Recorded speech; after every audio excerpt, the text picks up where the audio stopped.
All right, I believe it's recording. Yeah. Okay, and you're able to see the screen? Yep, go for it. Okay. So, fuzz testing. Just a quick fun fact before I get started is that it was actually developed here at Madison in the 90s by a current faculty member in the computer science department. It's a nice local connection.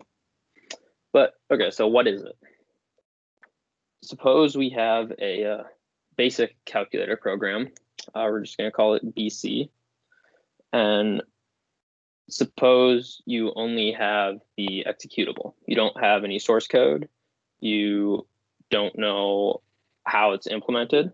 All you can do is execute it. So how can you tell if that program is reliable? So the first thing you can do is just try a couple basic math equations. So 1 + 1 is 2, 1 - 1 is 0. And so then 1 divided by 0. So we all know that that is a undefined number. You can't do that. And so that's what our calculator has reported. So it's given us a runtime error, but it hasn't crashed. And keep that in mind, because the important point that reporting an error and knowing something went wrong is much better than the program just completely crashing and not being able to continue. And so then, since it didn't crash, we're able to try the 1 = 1. And so it didn't like that. I guess it doesn't support assignment.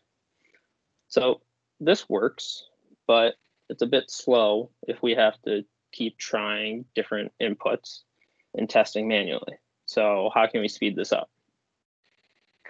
So I'm fairly lazy. So I'm just going to take a bunch of random data and throw it at the program.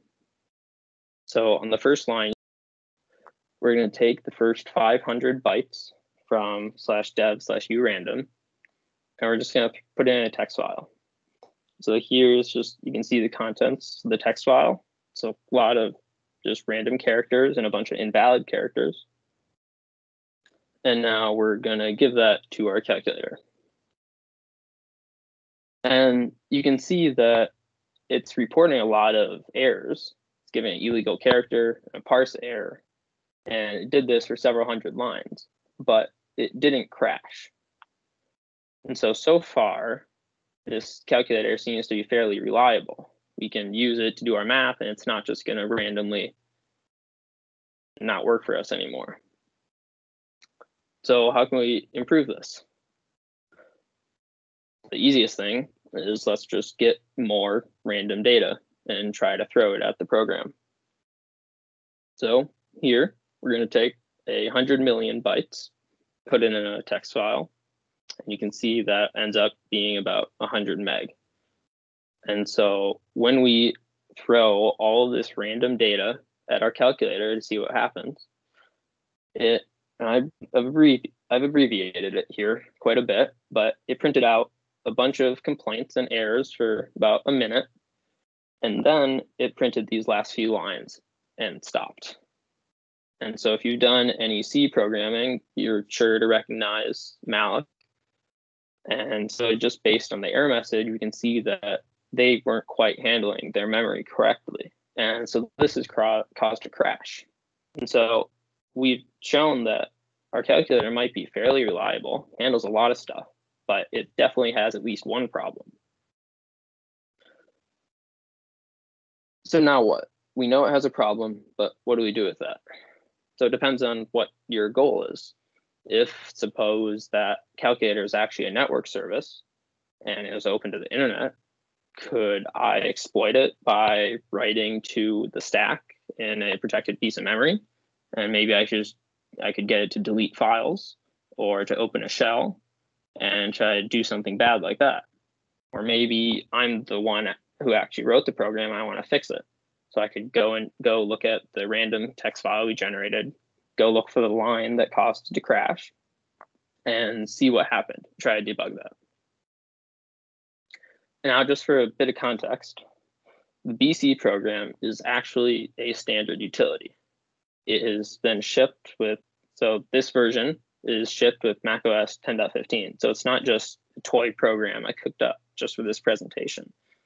And what I just mean by this is that there are a lot of bugs out there, and this is one way to fairly reliably find bugs in software that is being used all the time in the real world.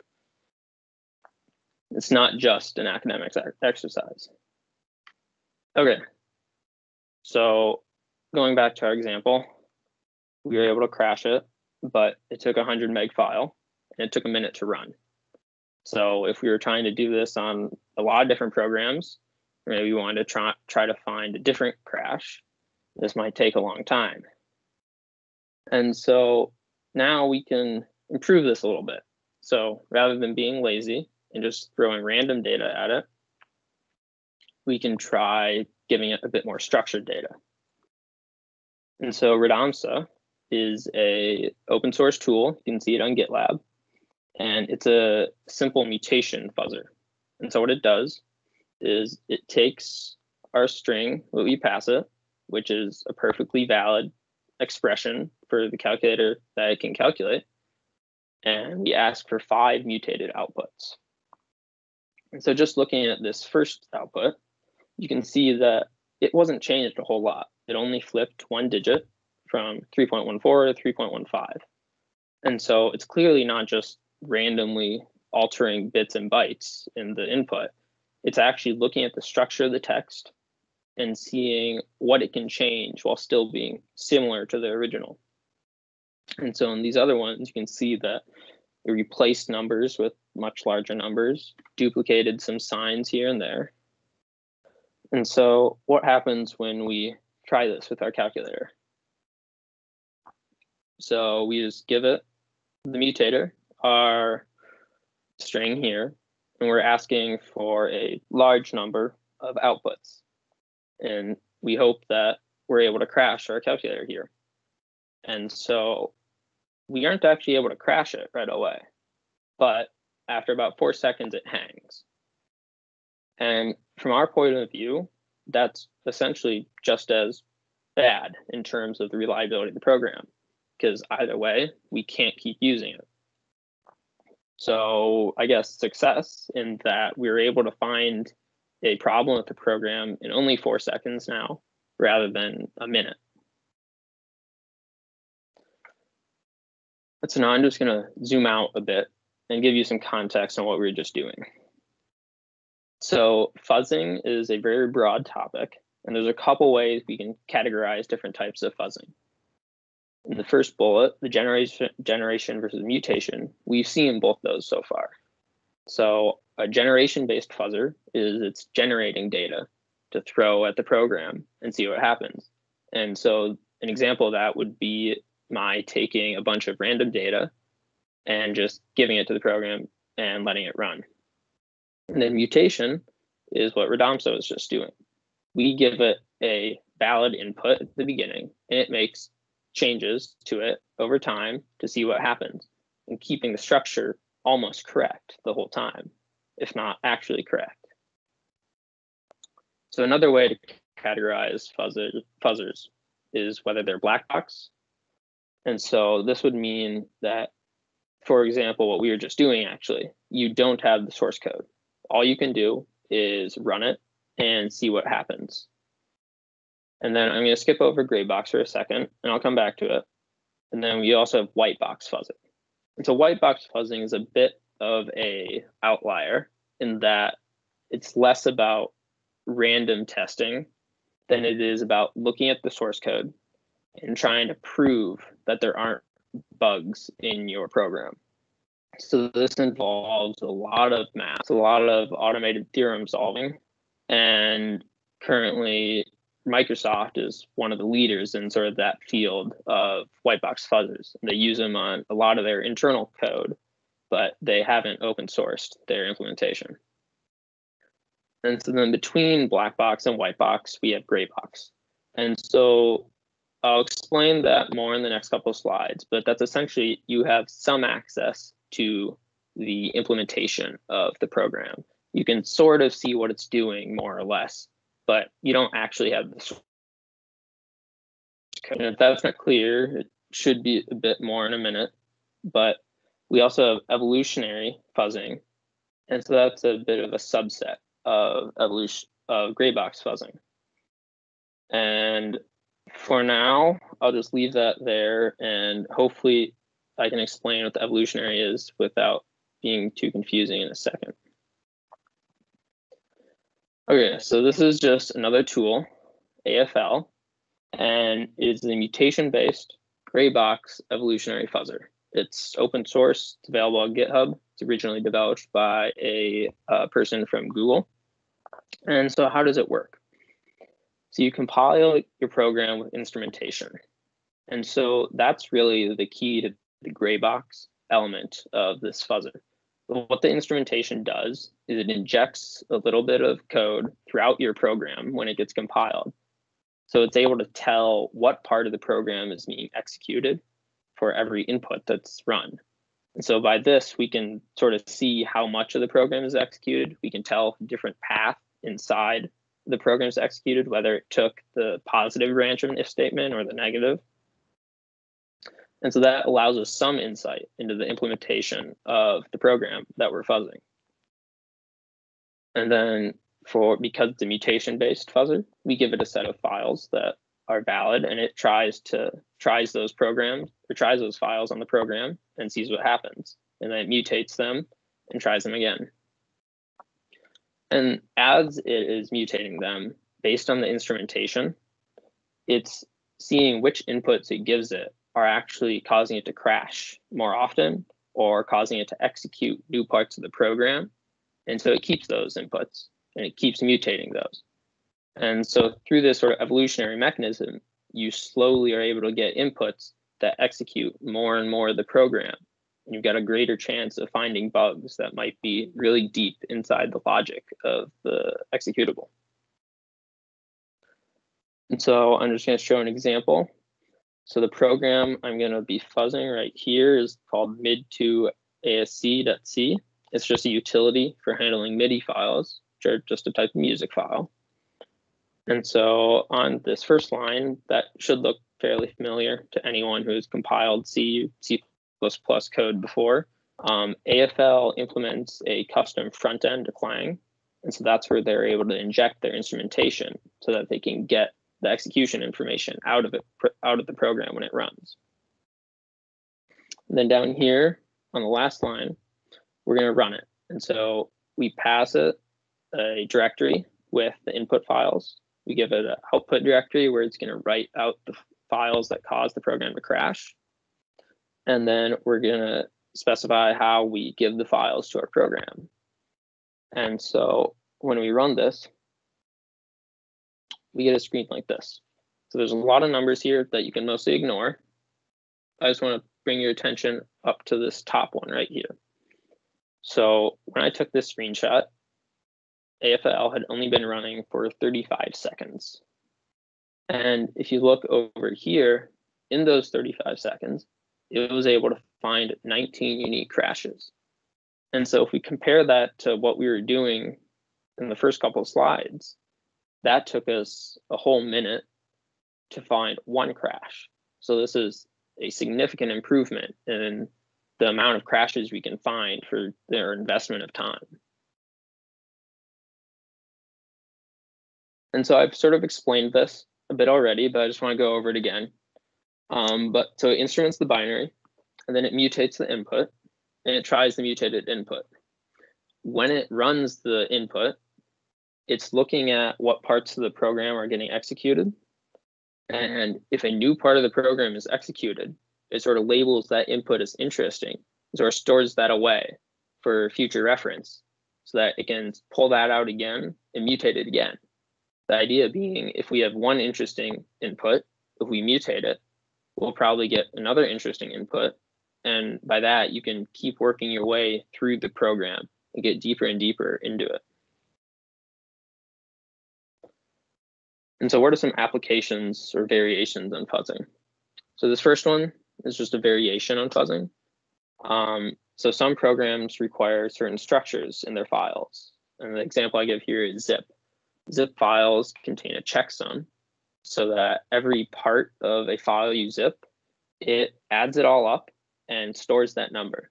So if I were to try to create a zip file by just throwing random data at it, it's not going to work, because it's going to immediately see the checksum doesn't match. It'll throw it out. And so you can create wrappers around it, around your fuzzer, so that you can validate the format of your file. And so it passes like the initial checks. And so what that just allows you to do is to get a bit further into the logic of the program. Another example of that would be HTTP requests. They have a certain format, and they're just going to completely ignore any data that doesn't at least meet a minimal specification for what the requests look like. And so if you're able to build a fuzzer that knows what those specifications are, you can get a bit further, and you can at least be able to execute what the network endpoint. So I mentioned you can fuzz network service. Also, right now, people are experimenting with fuzzing machine learning models. And so one thing that machine learning models are really good at is being able to learn from the data you give it and sort of behave in the way you would expect. What happens when you completely change that data and give it completely random data? What will the model do? So that's sort of a part of a verifiability of the model. You want to make sure it's safe, especially if we're like giving it control of a car that's going 200 miles an hour. Then you can also use fuzzing as a very, very low effort vulnerability detection. So if we'd wanted to, we could have gone into the source code for the programs that we were just fuzzing. We could have found out was it wrong.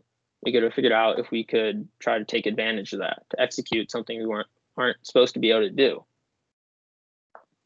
And so now I've given you a lot of the benefits of fuzzing, but if you're going to use it, whether just for fun or in actual production, it's important to keep, especially this first point in mind, that fuzzing doesn't prove anything about a lack of bugs. All it does is show you that there is a bug there, because the next input you run might show a bug. So even if I fuzz a program for a month, I still don't know that there aren't any bugs there. It could be the very next input will cause a crash. However, that being said, if I do fuzz my program for a month, I'm going to be fairly confident that it's reliable if it hasn't crashed after a month.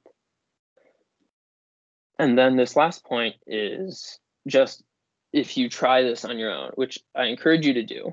It's very fun. There's a lot of tools out there you can take advantage of, but fuzzing can be very stressful on the hardware. For example, the first thing I tried is I wrote a 100 meg file to disk, and then I essentially threw that away 10 seconds later. And so if you keep doing that, especially if you're on a hard drive, you're going to break your hard drive pretty soon. And so just be careful letting fuzzers run for a long time, as it is very difficult on the hardware and can cause problems.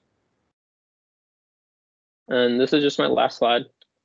And this is another thing to keep in mind, just to let you think about this. And I'm happy to answer any questions if anyone has any, or you can shoot me a Slack private message if you want to ask anything.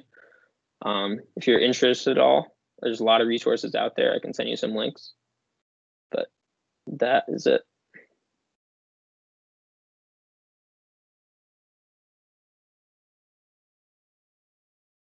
Great, that's awesome. Definitely a very relevant topic for autonomous vehicles too, especially for software engineering in general.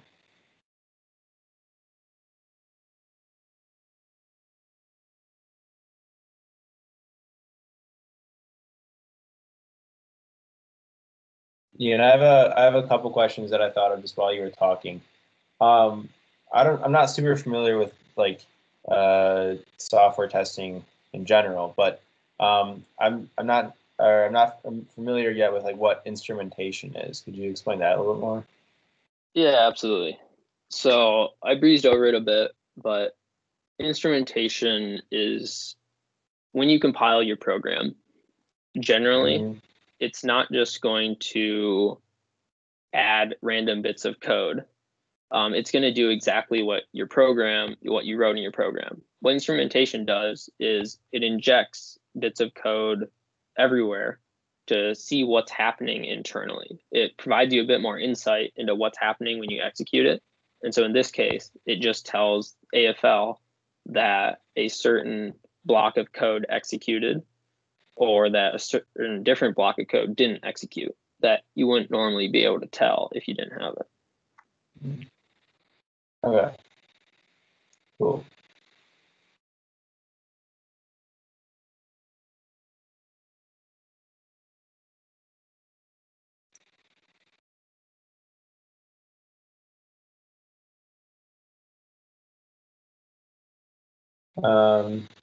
Also for the mutation testing, are there different ways of like how you decide in what way to mutate the input? And like if so, are there ways that like you could specifically target certain mutations?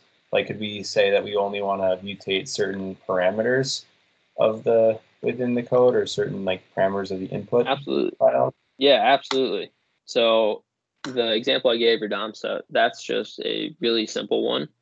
And the easiest thing to probably do would be to write a little Python script or bash script that lets it generate the random mutations. And then you can take that and sort of construct the format you want to be valid. And so that allows you to only fuzz certain parameters and keep others the same. Okay. Yeah, cool.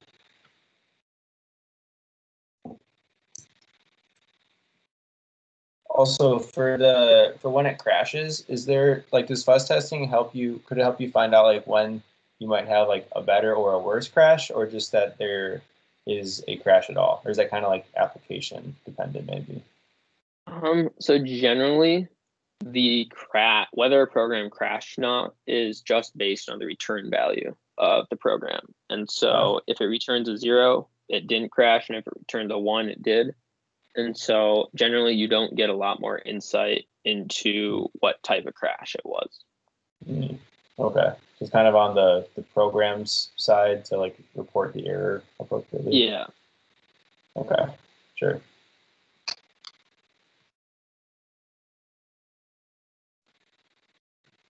That makes sense. And then are there ways to like see like how much coverage you're getting? Like I don't know how like if that's just reported as like a percentage, or if there's like I don't know if it can tell you which files it's been tracking. Some kind of way. Yeah. Yeah, definitely. So this is just from the screenshot. There is a number on here that shows the coverage. Just to sort of stand in for it, we can look at like the total paths. And so you can sort of see whether that continues increasing as you fuzz the program. That would sort of indicate that you aren't done, you haven't reached the entire, all the paths possible. But once it stabilizes, you can be fairly confident that you've executed most of what's there to execute.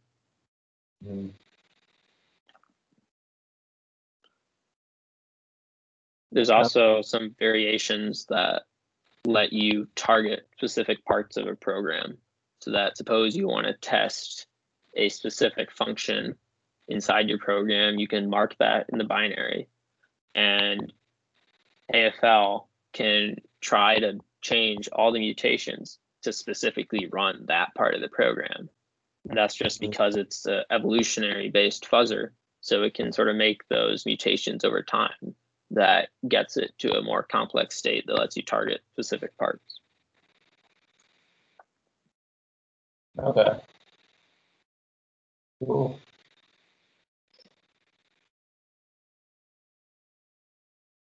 Okay, my last question. My last question is, do you think that fuzzy fuzz testing is something that like would be really useful on our team? Like kind of why or why not? And then if so, what areas do you think we would like benefit most from applying the fuzz testing? Yeah, definitely.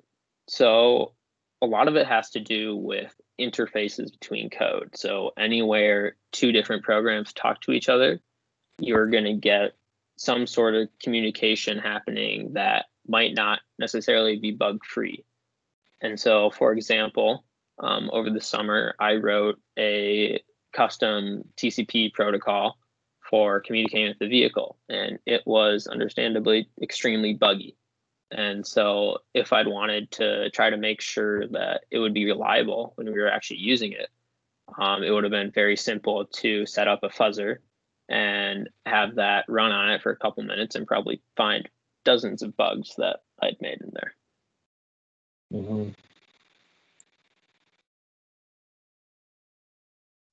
Cool. Does it work with like? Could you run it with through our raw stack potentially? Probably. You'd probably have to write a sort of ROS node to take that data, or to take the random data and then put it into like a topic, since that's generally how the nodes communicate. But Yeah. definitely. Okay. Cool.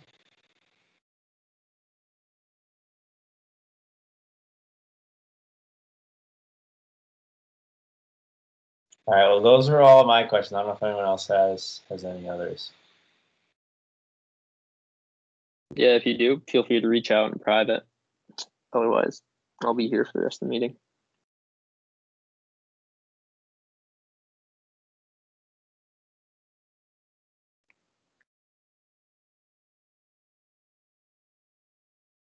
Cool. All right. Well, thanks, Ian. I'm gonna go ahead and stop recording.